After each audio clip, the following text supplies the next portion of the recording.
Thank you, holy, holy, holy God. Holy, holy, holy God.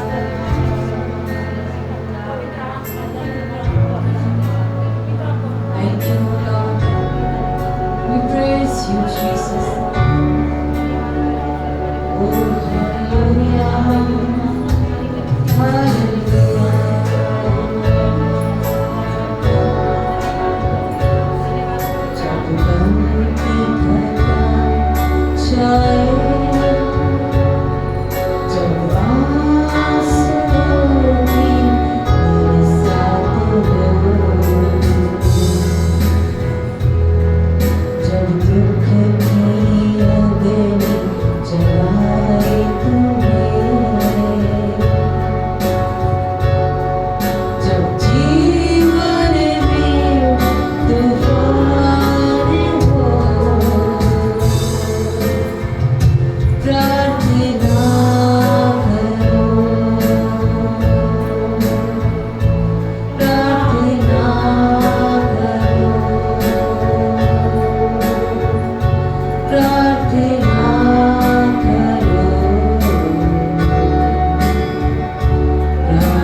तेरी स्तुति मैं करूं, आराधना करूं दिल से,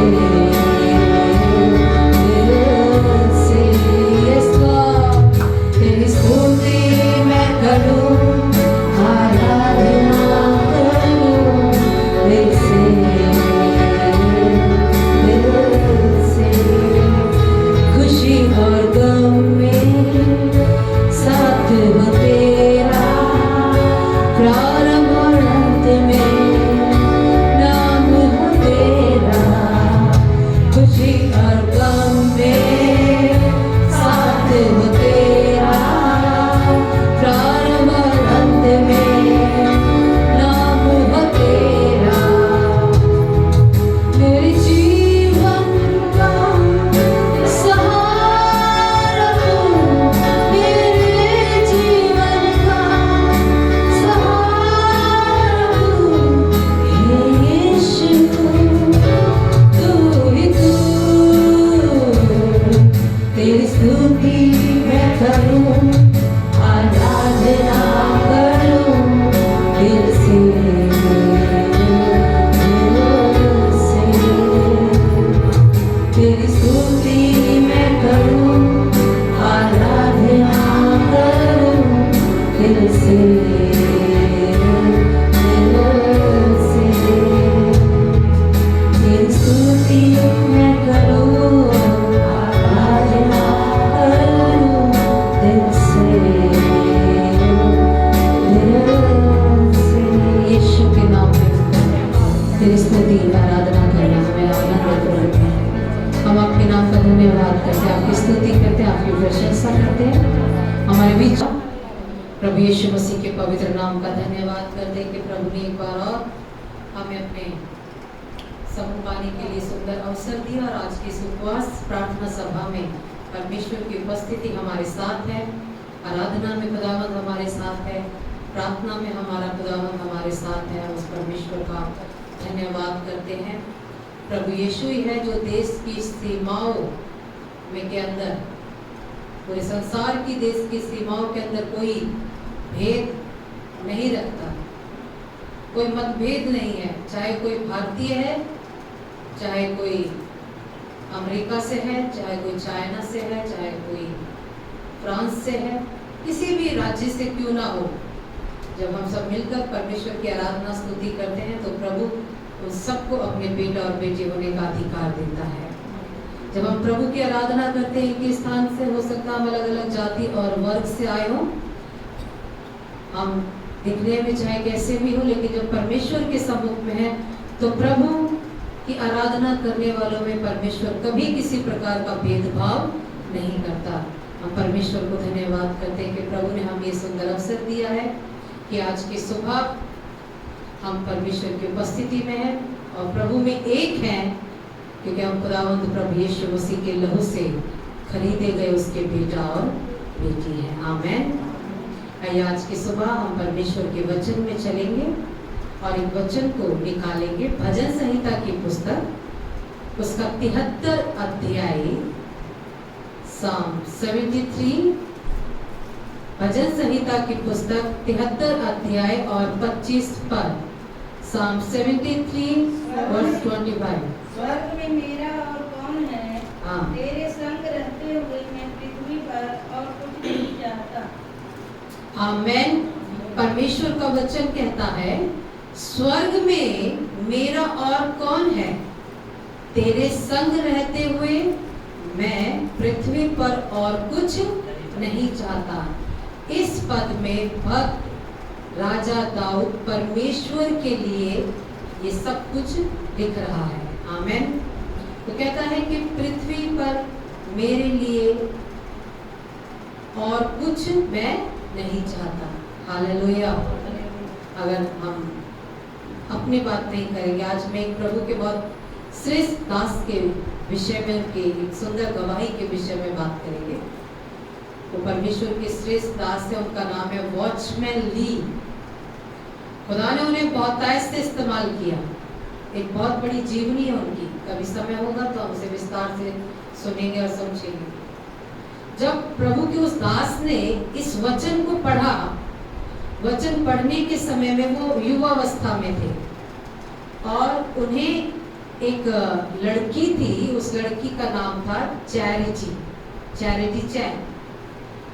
क्योंकि युवावस्था में थे, वो उसे देखकर पूरी तरीके से अपने हृदय में उन्होंने जगह दी और वो उसे बहुत चाहते थे। तो जब ये अध्याय वचन को उन्होंने पढ़ा तो उसने पढ़कर सोचा कि पृथ्वी पर मैं सबसे ज्यादा तो चैरिटी को चाहता हूँ, मेरे लिए वो बहुत प्रिय है।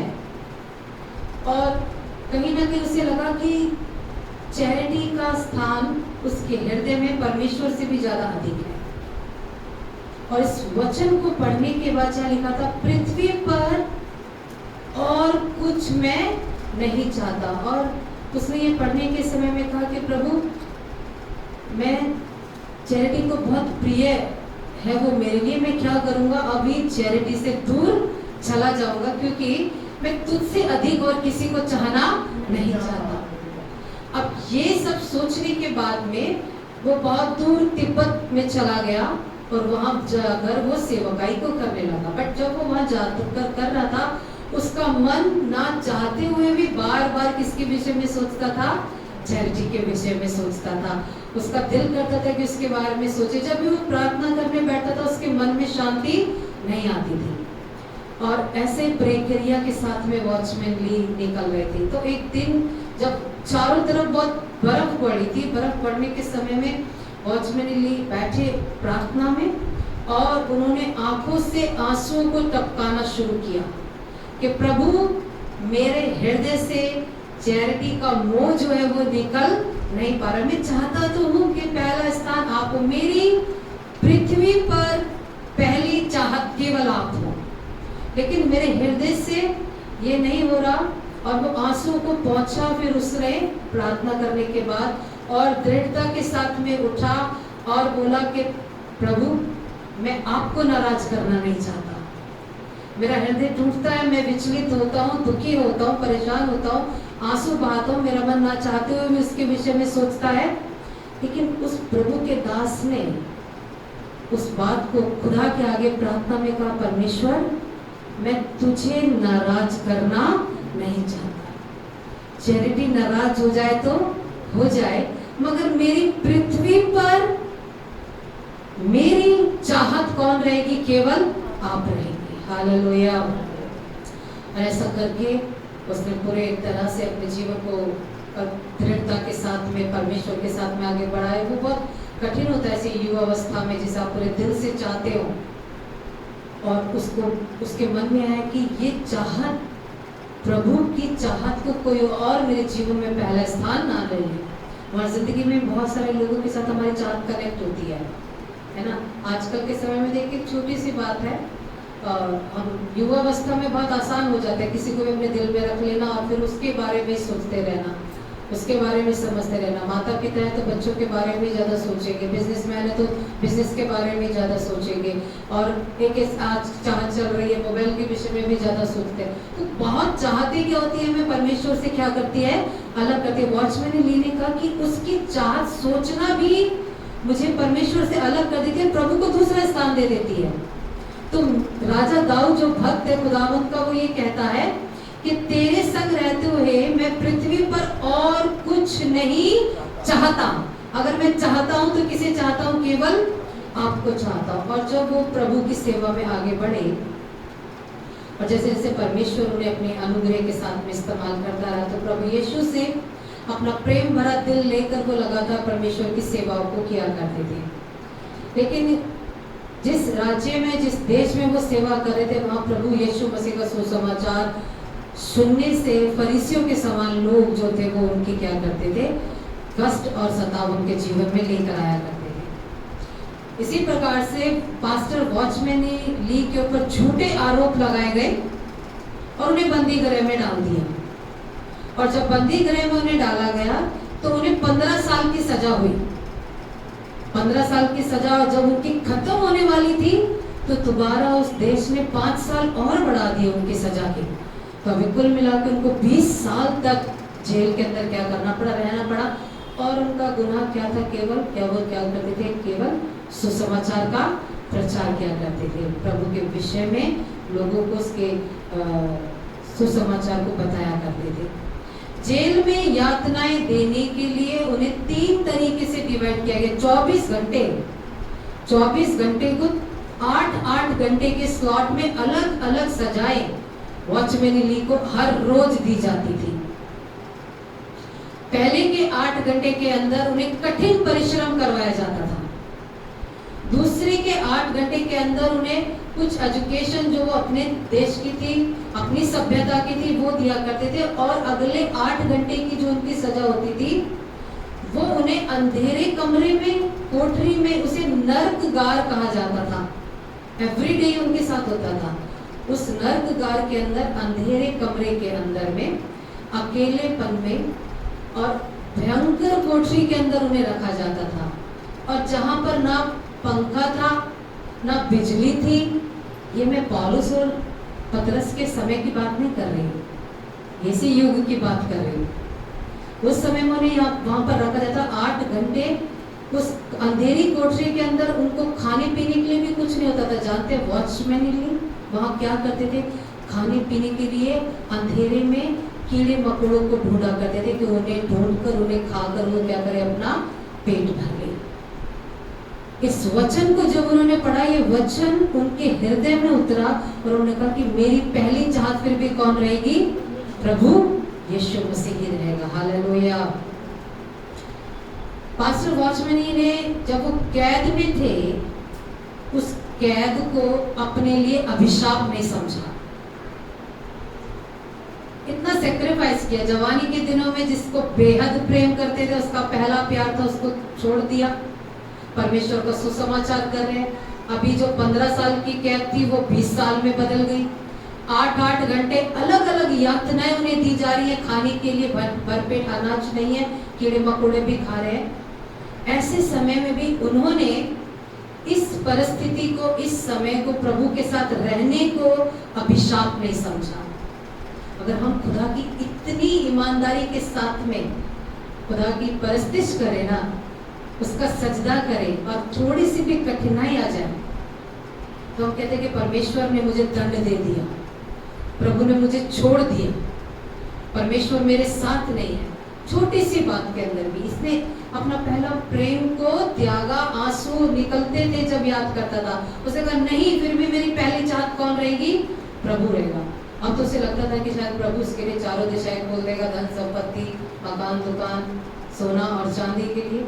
लेकिन जैसे वो सुसमाचार लेकर निकला, उस पर झूठे आरोपों को लगाकर उसे बंदी गृह में डाल दिया। बंदी गृह की भी उसने कैद को स्वीकार किया। 15 साल उसने 8-8 घंटे के कठिन परिश्रम को, अंधकार को, अकेलेपन को उसने ग्रहण किया। बहुत बदतर लाइफ को उसने जिया और उसके बाद फिर 5 साल और बढ़ा दी वहां की सरकार ने उसके लिए वो परिस्थिति। मगर उसने कहा कि इस समय की परिस्थिति को मैं अभिशाप नहीं समझता। इस समय को भी मैं क्या समझता हूँ? मेरे लिए बहुत आशीष का समय है। ये समय भी मेरा प्रभु से चाहत का समय कभी नहीं बदलेगा। जैसी चाहत तब थी जब मैं इस बंदी गृह से बाहर था, वैसे ही चाहत आज भी मेरे पास है। वैसी चाहत जब मैं बाहर अलग अलग भोजन खाया करता था, आज मैं कीड़े मकोड़े खा रहा हूँ, तब भी मेरी वैसी ही चाहत है। ये परमेश्वर का श्रेष्ठ दास है। उसके जीवनी में से ये मात्र एक अंश भर बात को मैंने आपके साथ में शेयर किया। बहुत बड़ी जीवनी है उनके लाइफ की। प्रभु ने बहुत दायज से इस्तेमाल किया है। हालेलुया। 66 वर्ष की उनकी आयु रही और 66 वर्ष की आयु में 20 साल तो वो जेल में रहे। बाकी समय में उन्होंने लगातार परमेश्वर की क्या करा? सेवा के कार्य को बड़ी ईमानदारी के साथ में पूरा किया। Hallelujah, hallelujah. ये मैं इतिहास 2000 साल पहले का नहीं बता रही, ये इसी समय का इतिहास है। इसी समय में परमेश्वर के ऐसे श्रेष्ठ दास भी आज भी परमेश्वर के वचन के अनुसार करते हैं, उसकी आज्ञाओं के अनुसार करते हैं। परमेश्वर के पीछे पीछे चलना ये है। हालेलुया। हम अपनी छोटी छोटी सी परिस्थितियों में भी ईमानदार रहें, वफादार रहें, परमेश्वर के आगे समर्पित रहें और किसी भी चीज को जो हमारे जीवन के अंदर कठिनाई आती है उसे ये ना कहें कि ये अभिशाप है मेरे लिए, मुश्किल है मेरे लिए, कठिन है मेरे लिए, मेरे सहने से बाहर है। खुदा का कलाम कहता है ना, मैं किसी भी ऐसी परीक्षा को तेरे जीवन में नहीं लेकर आऊंगा जो तेरे सहने से बाहर हो। पौलुस बोलते हैं कि मैंने एक ऐसी दौड़ दौड़ी है। वॉचमैन एली ने बहुत अच्छी दौड़ दौड़ी। अगर हम और आप अपने आप को जांच कर और परख कर देखें तो अंशवर भी नहीं है ना, लेकिन हम फिर भी उस दौड़ में हैं, फिर भी उस दौड़ में है। ना जाने खुदा हमारी दौड़ को कब तेज कर दे। हालेलुया। उस दौड़ में पौलुस कहता मैं अपनी दौड़ में दौड़ता हूँ कि उस इनाम को पा लूं। मैं और आप भी क्या है उसी दौड़ के अंदर है जो परमेश्वर ने हमारे जीवन में रखी है। हालेलुया। पिछले रविवार को हम परमेश्वर के कलाम में से सुन रहे थे कि परमेश्वर के वचन को अपने जीवन में क्या दे, सबसे पहला स्थान दे। जो वचन के अनुसार अपने जीवन को व्यतीत करता है, वो जिस काम को भी हाथ लगाता है वो काम क्या हो जाते हैं, 100 गुना सफल हो जाते हैं। वो जहाँ जहाँ जाता है वहाँ वहाँ उनका परमेश्वर उनके साथ रहता है। प्रभु उनके हर एक परिस्थितियों को बहुत ही सरल और सहज बना देता है, केवल किसके द्वारा, जो परमेश्वर के वचन के अनुसार करते हैं। हालेलुया। आज मैं और आप सोच कर देखिए, हम अच्छी सी परिस्थिति में बैठे आज जिंदा है ना, और जो कुछ भी मांगते हैं वो हमें मिल जाता है। हो सकता है कि थोड़ा जिस समय मांगा उससे में नहीं मिला, एक दिन आगे मिल गया, एक दिन पीछे मिल गया, या महीने भर बाद मिल गया, या साल भर बाद मिल गया, या अपने समय में परमेश्वर देता है, हमें पेशेंस देता है खुदा हर एक चीज के लिए। हम सब चीजों में आशीषित हैं, सब चीजों में ब्लेसेड है। जितने यहाँ हैं, जितने वचन सुन रहे हुए, ये कह सकते हैं कि जब से उन्होंने प्रभु को जाना है, समझा है, देखा है, वो आशीषित हैं। खुदा उनकी प्रार्थनाओं को सुनता है। खुदा ने अब तक भी उन्हें संभाल कर रखा है, और परमेश्वर अभी भी हम चाहे जितना भी कमाते हैं उसमें बरकत देता है। आज भी हमारे खत्ते भरे रहते हैं। आज भी हम दुआ करते हैं तो हम चंगे हो जाते हैं। आज भी हम दुआ करते तो परमेश्वर हमारे घरों से अंधकार को दूर करता है, हमारी बुद्धि को नया करता है, हमारी समझ, हमारा स्वभाव हर दिन बदलता जा रहा है। पहले जैसा था वैसा आज नहीं, हर दिन बदल रहा है, हर दिन एक उन्नति में जा रहे हैं। ऐसा आज हमें से बहुत लोग इसके लिए हाँ कह सकते हैं कि हाँ प्रभु ऐसा कर रहा है। और अगर हम सोचकर देखें, खुदा का वचन तो कहता है अगर तू मेरे वचन के अनुसार करेगा तो। अगर आज हम रियलिटी में अपनी लाइफ को जांचे और परखे, दाऊद तो कहता है प्रभु मुझे जांच और परख। अगर हम जांचे और परखे ईमानदारी से, 100 में से हम कितना वचन के अनुसार करते हैं, अगर अपने अंक दे अपने आप को तो कितने होंगे, कितना होगा कि वचन है, इस वचन के अनुसार ही किया मैंने। अरे कि वॉचमैन एली ने क्या किया, ये वचन को जैसे उसने पढ़ा, उसने देखा भक्त जो दाऊद राजा को कहता है कि पृथ्वी पर मेरी और कोई चाहत नहीं है, तो उसने इस वचन के अनुसार कि प्रभु मेरी भी कोई और चाहत नहीं होनी चाहिए, केवल कौन हो आप, मेरी चाहत आप ही। उसने उसके लिए बहुत सैक्रिफाइस किया, बहुत सारी चीजों में से निकल कर लेकर आया। मैं और आप कहें कि हाँ हम प्रभु का वचन सुनते हैं, पढ़ते हैं, मानते हैं, दुआ करते हैं, प्रार्थना करते हैं, आराधना करते हैं। अगर आज हम अपने आप को 100 में से कितने पॉइंट देंगे, हाँ इतना मैं 100% परमेश्वर के वचन के अनुसार, कितना कह सकते हैं, 100 में से कितना कह सकते हैं? 10% सोच सकते हैं, 9% सोच सकते हैं, 8%, 7%, 1% में भी हम सब एग्री नहीं हो सकते।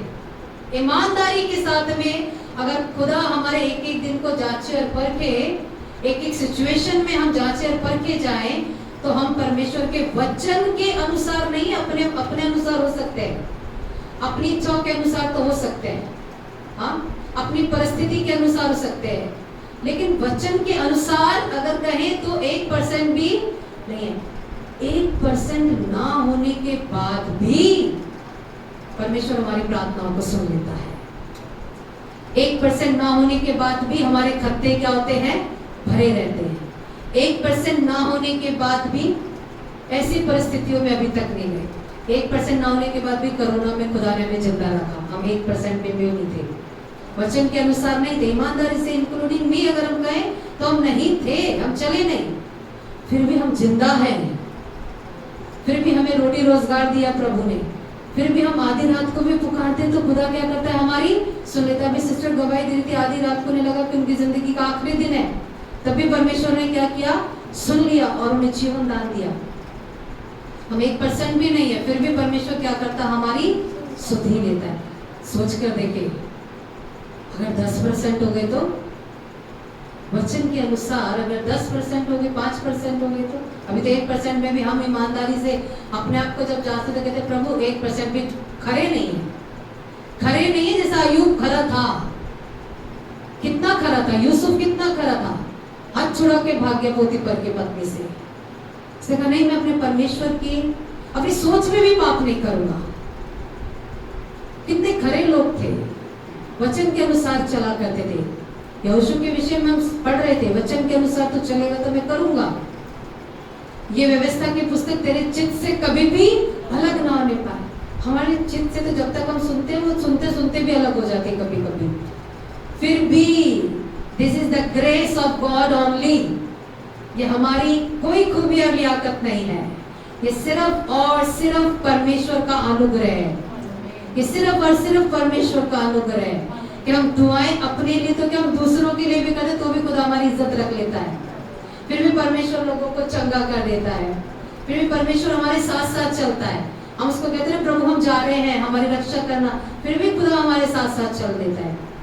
ये हमारे अंदर का वो आज्ञाकारिता नहीं है जो खुदा हमारी जिंदगियों में देख रहा है, ये केवल परमेश्वर का क्या है, अनुग्रह है। वो कहता, पौलुस कहता है मेरे लिए तेरा अनुग्रह ही काफी है। हालेलुया। इसीलिए तो हम खुदा के आगे कह ही नहीं सकते कि परमेश्वर हम उतने हैं परफेक्ट और तू हमारी सुन ले, हम हजीले होने का हमें अधिकार ही नहीं है। हालेलुया। परमेश्वर का धन्यवाद करते कि खुदा में हम अंश भर भी अगर उसके वचन को सुन भी रहे हैं ना, केवल ये हम जो सुन रहे हैं ये उसकी ही ब्लेसिंग है, और उसके अनुसार अगर कर लेंगे उसकी ब्लेसिंग कितनी है, बियॉन्ड है, हमारी सोच और समझ से भी क्या है, परे है। हालेलुया। वचन के अनुसार किसने किया, प्रभु यीशु मसीह ने। इसीलिए वो क्या है, जयवंत से भी बढ़कर है। हालेलुया।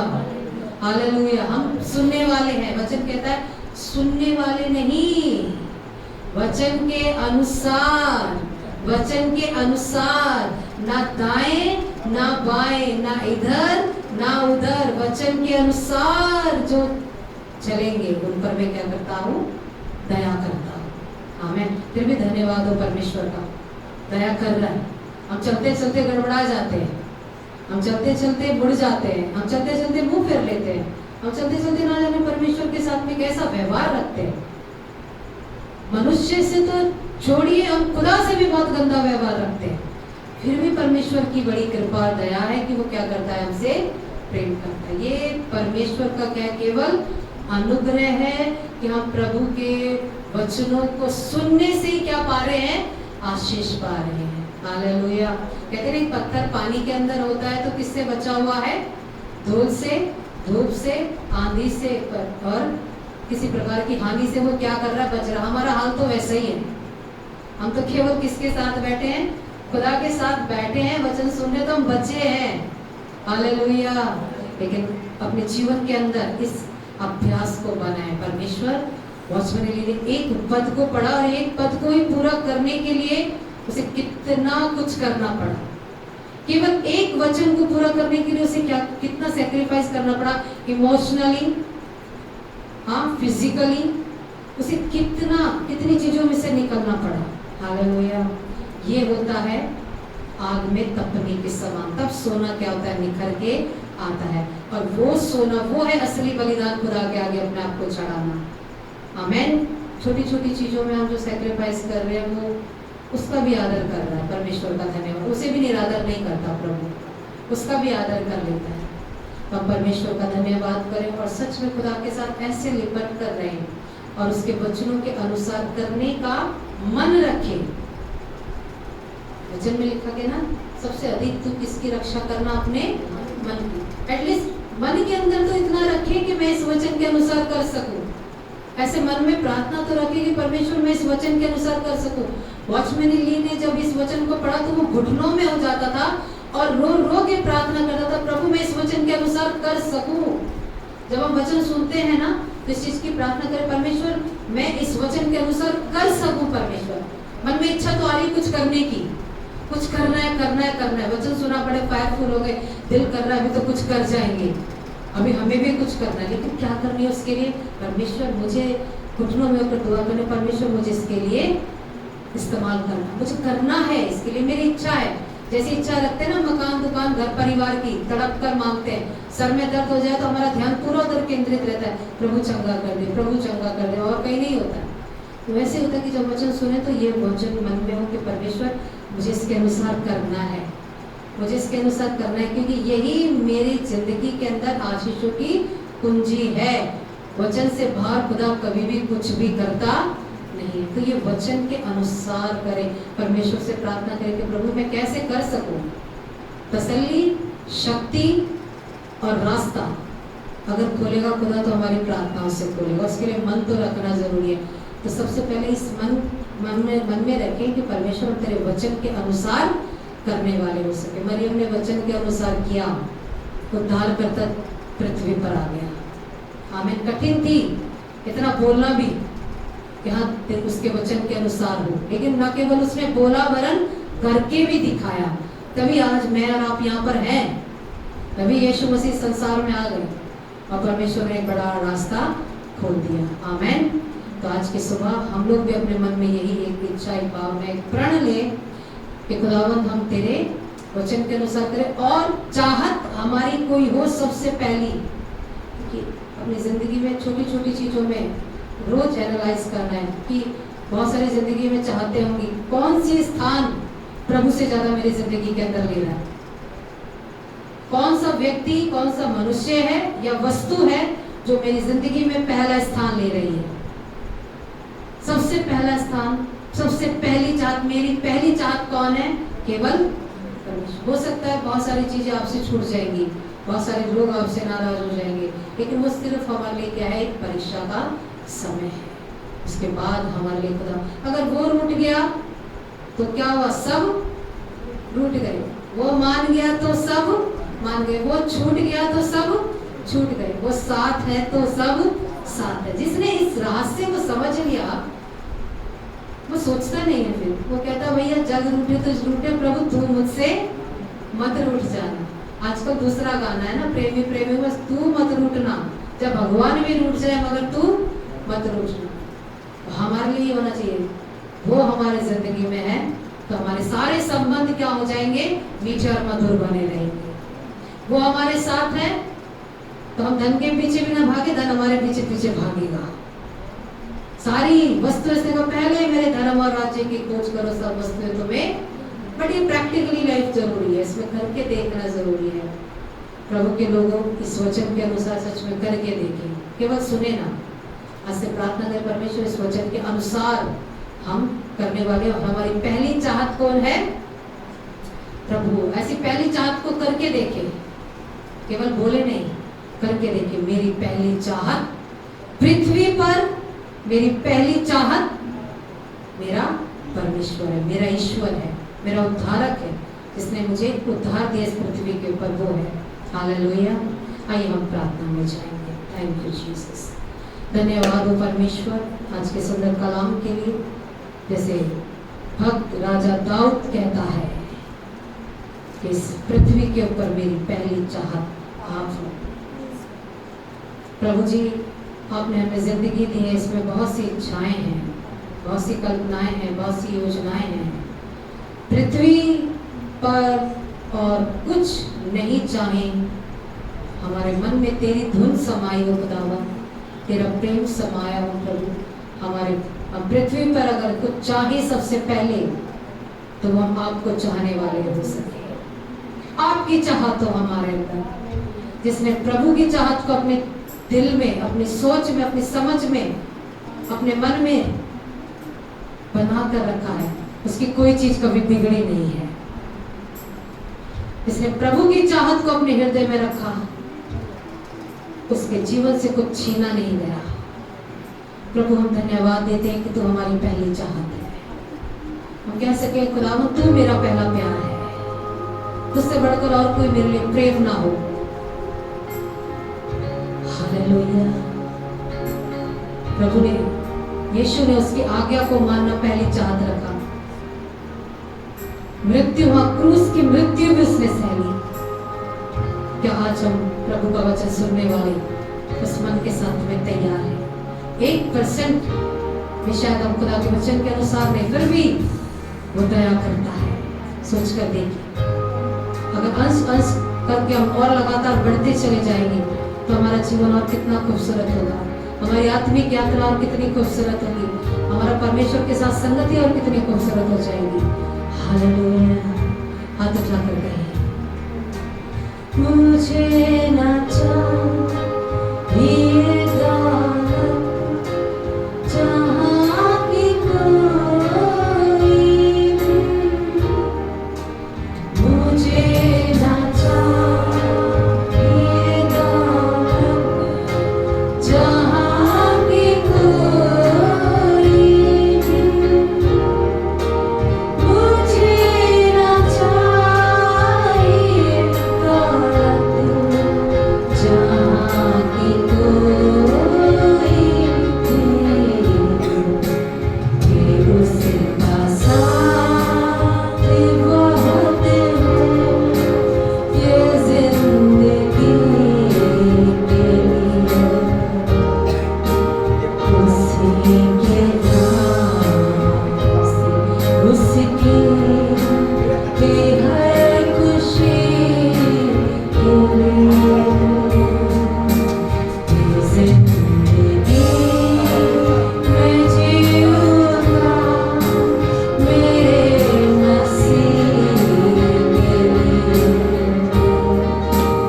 उसी के नाम से, उसकी की हर खुशी के लिए रहूंगा जिंदा मैं जब तक मसीह में जीऊंगा, रहूंगा जिंदा मैं जब तक मसीह में जीऊंगा, रहूंगा जिंदा मैं जब तक मसीह में जीऊंगा, कि उसका प्यार बहुत है, ये जिंदगी के लिए, उसी के नाम से, उसकी की हर खुशी के लिए, ये जिंदगी मैं जीऊंगा मेरे मसीह के लिए, उसी के नाम से, उसकी की हर खुशी के लिए।